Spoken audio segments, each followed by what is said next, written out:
ওই টান বাজারে জন্ম হওয়া নারীরা একজন ভদ্র বিশিষ্ট সতী নারীদের আইন প্রণয়ন করে কিভাবে? প্রত্যেকটা পৃষ্ঠায় পৃষ্ঠায় ধর্মকে অপমান করা হয়েছে। এই জন্য আমি প্রথমেই বলেছিলাম যে খবরদার বিদেশ এবং অপসংস্কৃতি আমাদেরকে চাপিয়ে দেবেন না। তখন তিনি হাসি দিয়ে বলেছিলেন না না না না না না, আজকে আমাদের মা বোনদেরকে আপনি বিশ্বা বানাবেন, আমাদের মা বোনদের খানকি বানাবেন, আমাদের পুরুষদেরকে লুচ্চা বানাবেন। বলতে পারেন হুজুর যৌনকর্মী বললেন না কেন, যৌন শিল্পী বললেন না কেন, পতিতা বললেন না কেন, এই খারাপ শব্দ ব্যবহার করলেন না কেন? বলতে পারেন। আমি তো মনে করি শয়তানেরা, দুষ্টরা এই সমস্ত খারাপ শব্দগুলিকে ভালো শব্দ দ্বারা পরিবর্তন করে ওদেরকে এই কাজে লিপ্ত করতে চায়। সমাজের মধ্যে শব্দগুলি কেন আসছে?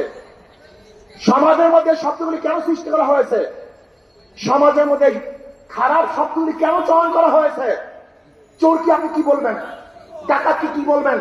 খুনিকে কি বলবেন? ধর্ষককে কি বলবেন? এই শব্দগুলি কেন প্রয়োগ করা হয়েছে? যেন মানুষ এই কাজগুলি না করে, মানুষ যেন এই কাজগুলিকে ঘৃণা করে।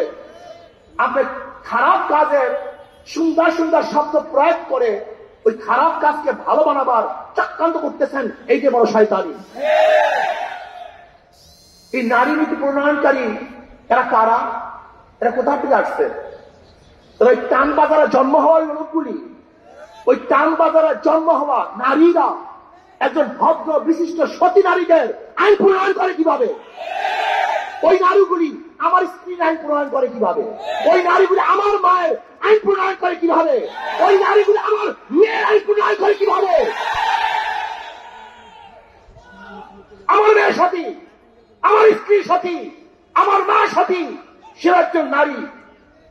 আমার মায়ের, আমার বোনের, আমার মেয়ের, আমার ভুবির, আমার নানি, আমার খালার আইন ওই বেশ্যারা করবে কিভাবে?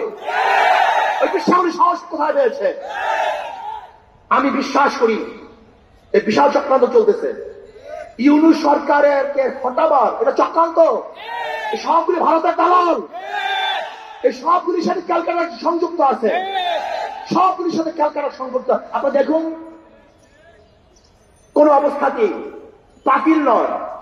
এই প্রস্তাব দেওয়ার সাহস কিভাবে পেয়েছে বাংলাদেশে? ওদেরকে বিচার করতে হবে, বিচারের আওতায় আনতে হবে।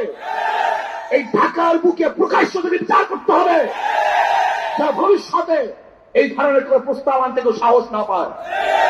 আমার মেয়েকে, আমার বোনকে, আমার ভাগ্নিকে, আমার মাকে বেশ্যা বানাবার যারা চক্রান্ত করতেছে, ওদের চেয়ে বড় শত্রু আর কেউ হতে পারে না।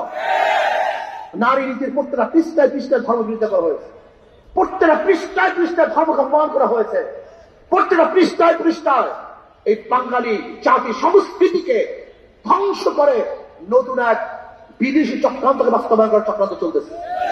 এটা আমরা মানতে পারি না। মানা তো দূরের কথা, এটা প্রস্তাব কিভাবে দিয়েছে এই ইউনূস সরকারকে জানতে চাই।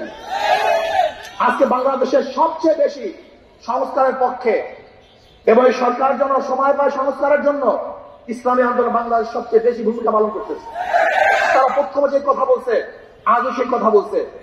আপনাকে সুখে থাকতে কি ভূতে গিলায় নাকি? আপনাকে ভূত পেয়েছে? আপনাকে ভূতে গিলায়? যদি ভূতে পেয়ে থেকে এমন কিলা শুরু করবো, বিয়াকুব নাকি, যেখানে আমরা সবচেয়ে বেশি এদের জন্য ভূমিকা পালন করতেছি, আর উনি ইসলামকে চলঞ্চল দিয়ে মনে করছে উনি কিছু দেখাইনি সবাই বা দিবে। বাংলাদেশের মানুষ ছিলেন এই দেখেন মেট্রো রেল শেখ হাসিনা করছে, মনেও কেউ করে না। যমুনা ব্রিজ করছে, একবার কেউ ভুলে উচ্চারণ করে না। ওনার উন্নয়নের কথা সবাই ভুলে গেছে। বাংলাদেশের মানুষ ছিলেন আপনি ইসলামকে বাদ দিয়ে, ধর্মকে বাদ দিয়ে আপনি যদি গোটা বাংলাদেশের স্বর্ণ দিয়ে বাঁধিয়ে দেন, স্বর্ণ, প্রত্যেকটা মানুষের শরীরে যদি স্বর্ণের পোশাক থাকে, প্রত্যেকটা বাড়ি যদি মরমার পাথরের থাকে, আর আপনি একদিন ধর্মের বিরোধিতা করবেন, ওই সমস্ত পাথর আর সমস্ত স্বর্ণ আপনার মুখের মধ্যে ছুঁড়ে গেল, ধূপ পাবে আপনার মুখের মধ্যে, ধূপ পাবে আপনার মুখের মধ্যে, ধূপ পারবে বাংলাদেশের মানুষ আপনার মুখে। আপনি ভেবেছেন আমরা সবাই আপনাদেরকে খুব সাহস যোগাই, প্রশংসা করতেছি। যারা প্রশংসা করে তারা বদনাম করতে সময় নেবে না, যারা তারিফ করে আপনাকে গালি দিতে সময় নেবে না। খবরদার, ওই পেশা কমিশনদেরকে আইনের আওতায় নিয়ে আসেন, ওদেরকে বিচারের আওতায় নিয়ে আসেন। আমি অভদ্র ব্যবহার করতেছি, অভদ্র ভাষা ব্যবহার করতেছি অভদ্রতার জন্য। এখানে আমি কোনো সুভদ্র ভালো ভাষা ব্যবহারই করতে চাই না।